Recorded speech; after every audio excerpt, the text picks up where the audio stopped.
to the weekly show at Binghamton University. I'm your host, Keith Shapiro. We are very excited for our first show. Our guest tonight is going to be the co-founder and CEO of Campus Pursuit, Scott Wistowski. Yeah! He'll be joining us later on. So first I want to thank everyone who helped make this happen. BTV, our producer Jared Skwersky, all our writers and everyone who auditioned. Tiana Camacho, a special shout out to her for writing our theme song. Great.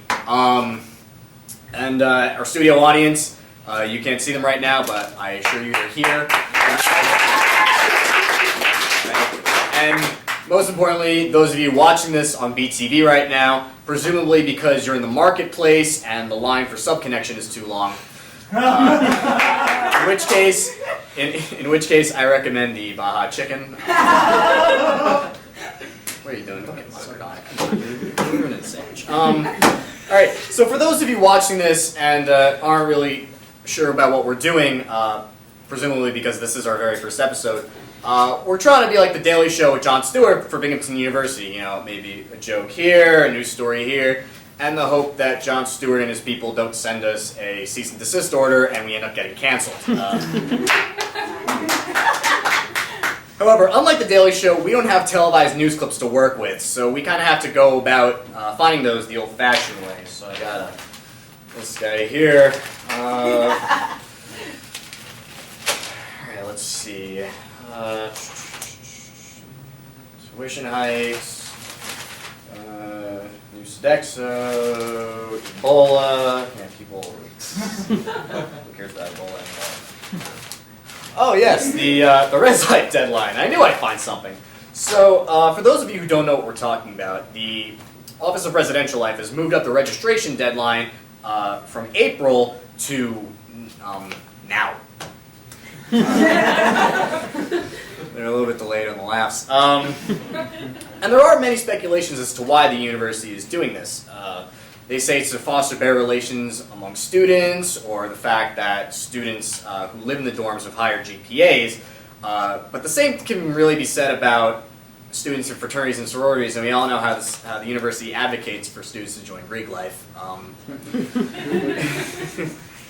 Yeah, right. So that being said, there are rumors that there are a fair amount of vacancies in the dorms, which we were able to confirm. However, when we asked for the exact number of open beds in the dorms right now, the number they gave us says that it rounds to about go fuck yourself.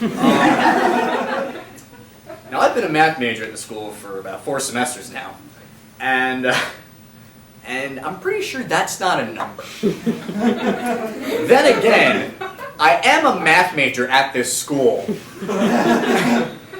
And I'm sure there's a lot of simple math things that I'm supposed to know but don't. I mean, I can't imagine why the university wouldn't want its internal affairs publicized. I have a feeling our cease and desist letter isn't going to come from Jon Stewart.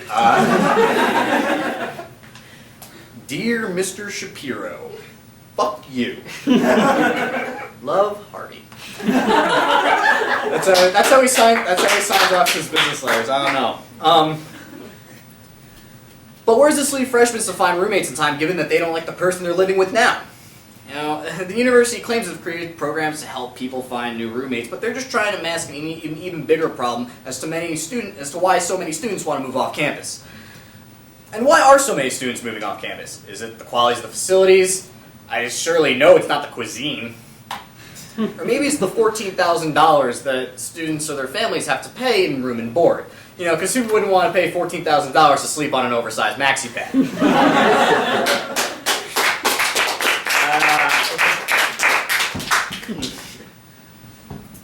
And part of that is the $3,000 meal plan, which 2/3 of the students can't even use, as it's the Sodexo membership fee.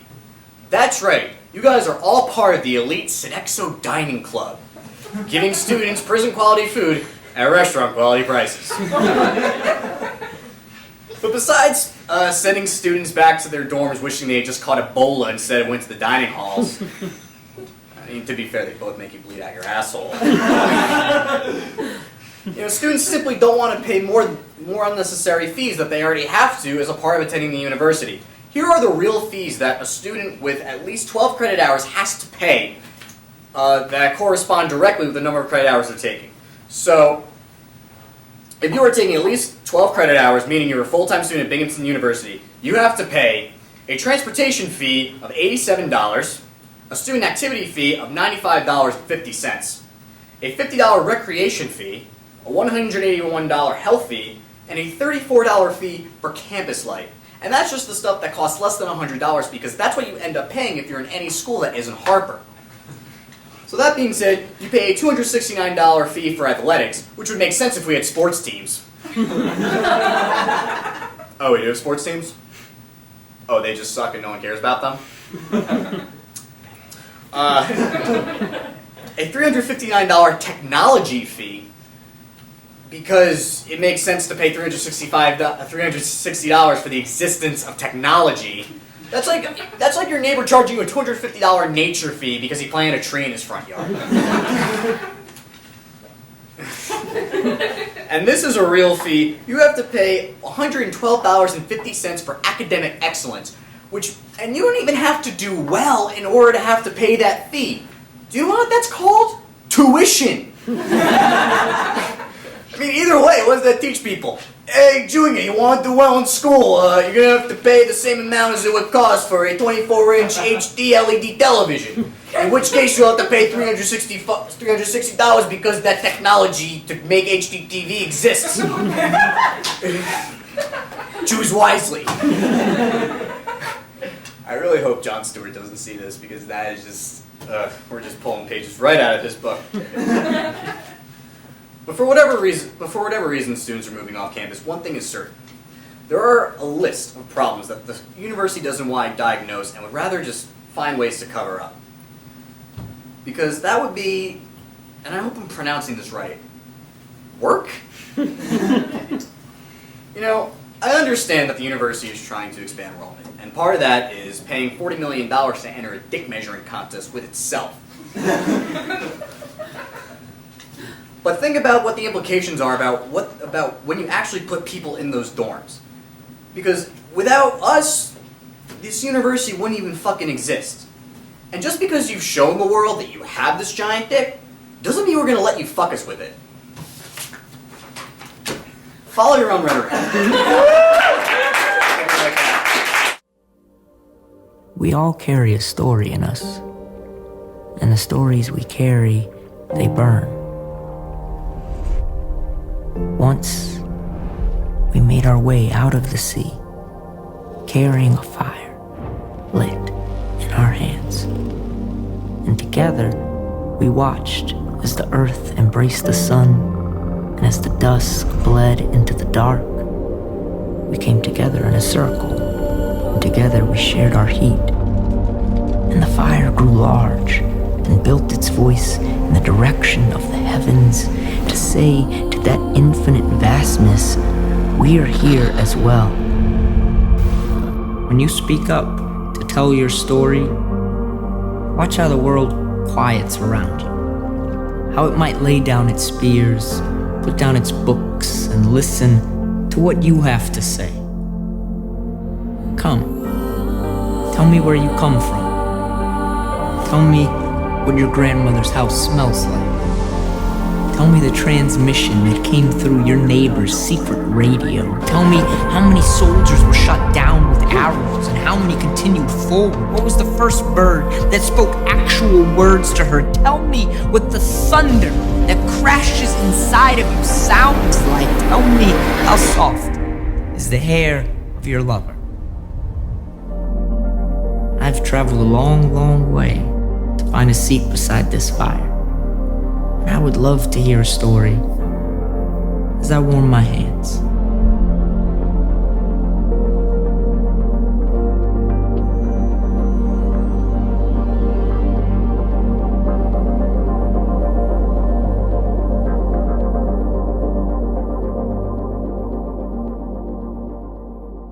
Hey, welcome back to the show.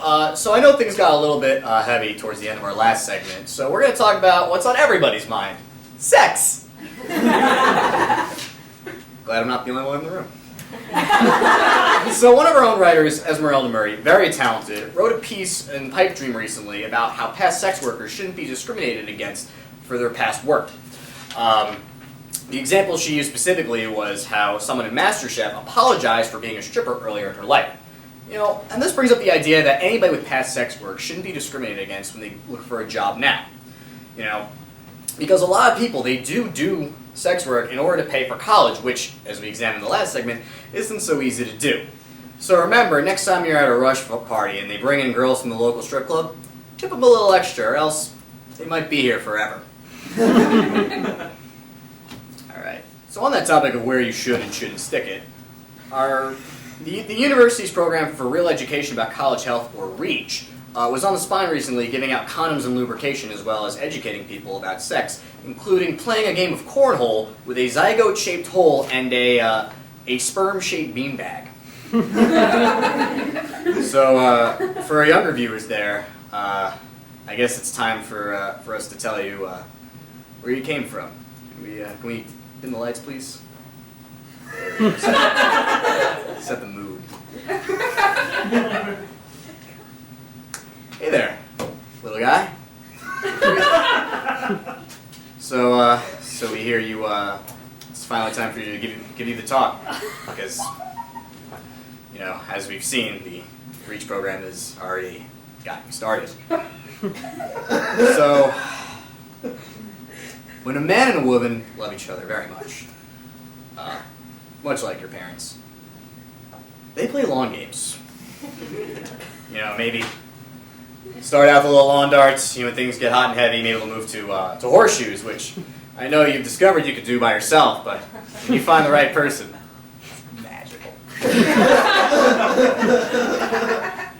So anyway, but when the time is right, your dad will look into your mother's eyes and break out the cornhole, which is a game where you have two wooden boards on a slant with a hole in it and a sperm-shaped beanbag. And many times your dad will try to throw his beanbag into your mother's cornhole. Many times failing. But when he hits it right on target, you know it's meant to be. And then 9 months later, you, our little bundle of joy and government stipends, are born. Over the next 18 years, if you slack off hard enough, you can get into a university like Binghamton, where you can then make decisions that disappoint us. We'll be right back.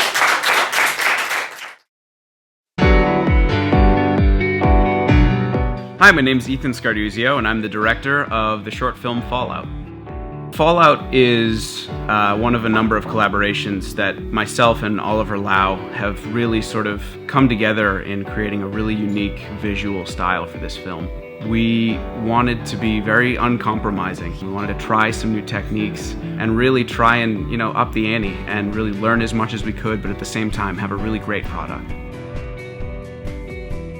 So as a student, I never really had the ability to get my hands on some of these really incredible pieces.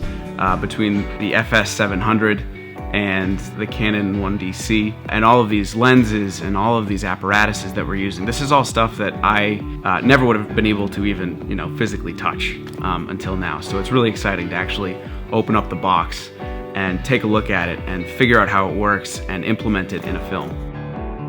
So my name is Jared Buno. I'm the producer for Fallout, and being the producer of a student film is a bit of a challenge just because for the most part the budget is not anywhere as high as we would like. As I was going through the process thinking of what type of equipment we can get for this film, the first place I turned to was online rental houses like Lens Pro to Go. I found the website, saw the amazing equipment that they had, and I said, I think we can pull this off. We just got our gear in yesterday. We've been playing around with it like little kids at a toy shop the entire day. The main thing that we're working with is the Canon 1DC, which is a $10,000 camera, but we were able to rent it for an incredibly affordable price through Lens Pro to Go. Everyone's just been blown away. Working with Lens Pro To Go has been amazing, just because I could tell that they really cared about students. I told them we were a student production, and they immediately started throwing, suggestions at us, helping us out, offering us these great, discounted prices. It's just been great to receive that care and to know that there are, high-end rental houses out there that care about education and care about students like us learning how to use this equipment and seeing what it's like to be on a professional film set with real gear. They've just been amazing in helping us achieve what we needed to achieve. Being on set, this is some of the gear that I've seen on big sets. I'm working with this as a student. This is possible. This is possible for any student around the country who can raise a little bit of money and shoot what the big boys are shooting. As an aspiring student cinematographer, it is always exciting to hear about new gear coming out. But most of the time, the limits of being a student filmmaker is that the gear isn't always accessible. So the margin between our, student productions and the big Hollywood productions, the major gap is, the equipment, the price, and the cost. The gap is no longer set apart by, gear or any lens or camera we use. What separates us is the talent and the people who love doing what they do behind the camera. And I think that's a really big liberation for us student filmmakers.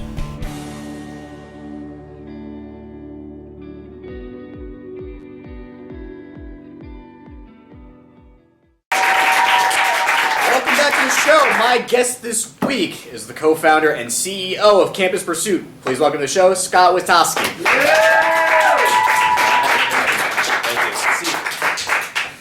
I hope I pronounced your name correctly. You did. I did, okay. Your other co-founder, Shakar, was supposed to be with us tonight. Unfortunately, couldn't make it. He had a prior affair.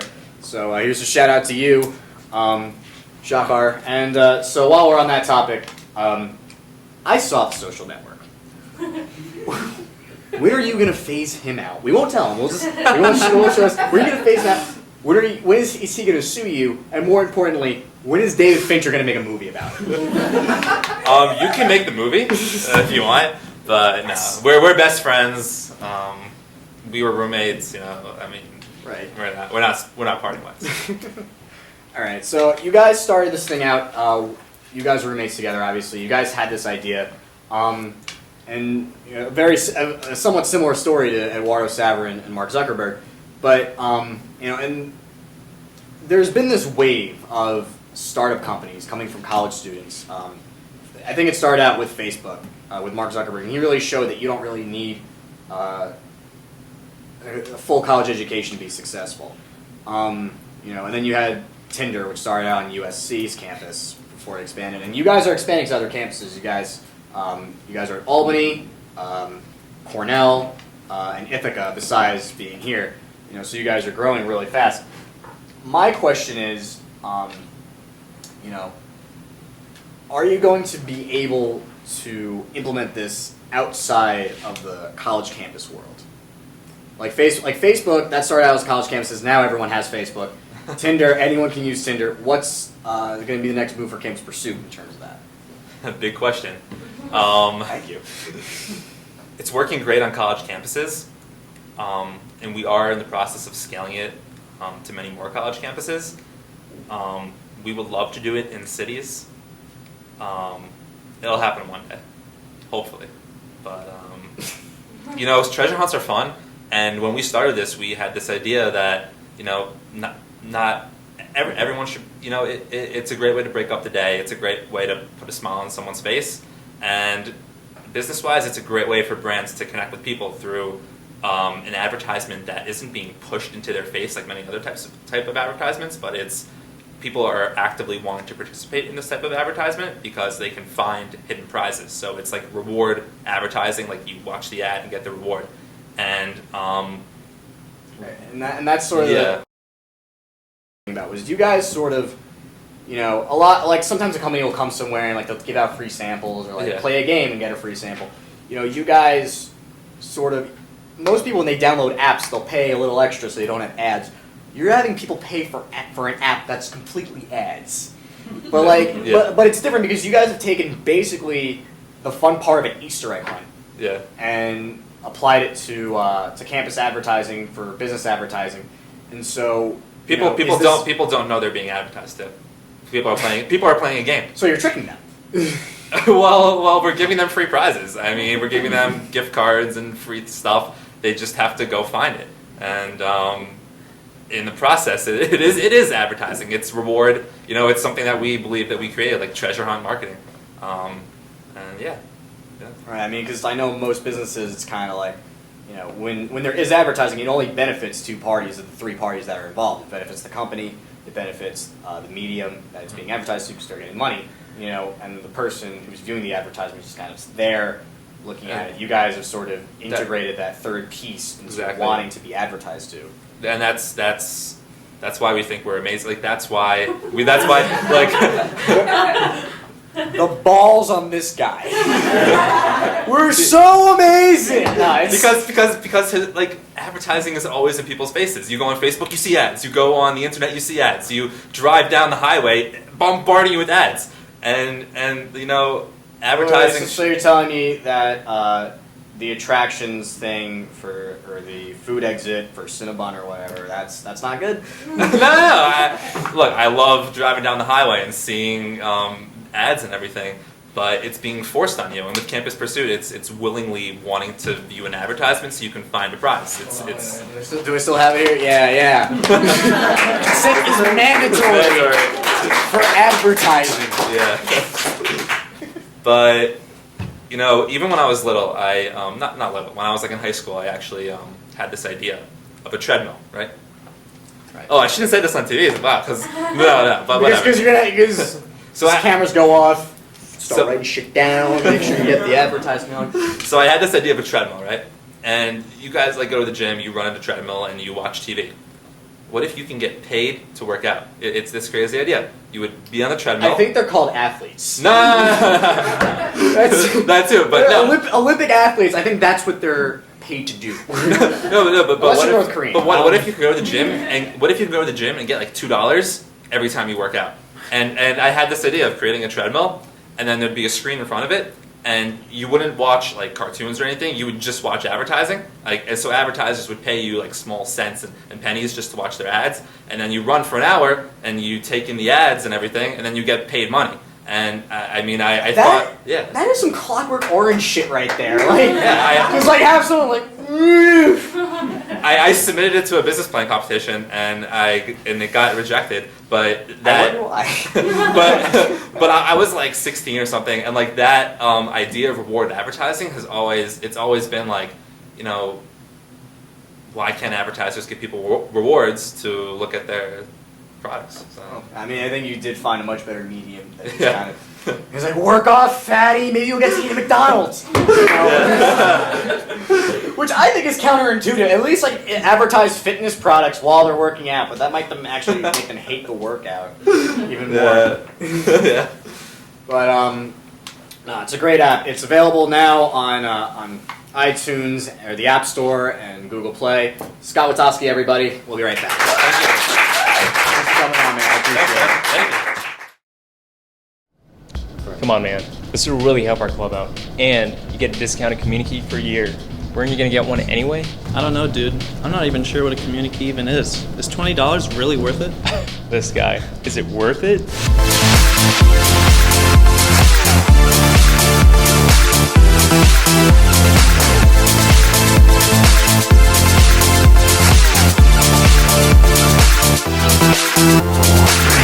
Whoa. Yeah, dude. So do yourself a favor and buy that membership. You get a community key, we raise money for the club, and we can win awesome prizes. All right, sounds good. Just point me in the right direction. Go to thecommunitykey.com/referral, select my club when you pay, and then they'll send you a promo code via email. Okay. So what now? Well, now we wait for the results to be posted and... Oh, wow. What is it?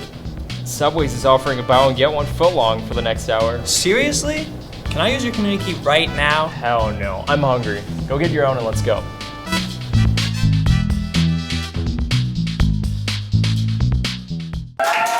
Alright, that's our show! Alright, but before I go, I just want to say thank you for everyone. People that we had photoshopping, Ross Hockman and Greg Flax, thank you very much. But before we go, anyone who's familiar with The Daily Show knows that Jon Stewart likes to end with a little clip. What a lot of people don't know is that that practice wasn't started by Jon Stewart, but Craig Kilborn before he left in 1999. And while we're trying to emulate Jon Stewart as much as we can, we don't want to take exactly everything out of his book. But since this concept wasn't his, I would like to introduce to you our Binghamton Moment of Zen. Go forth and suck. Obviously, don't take that out of context, but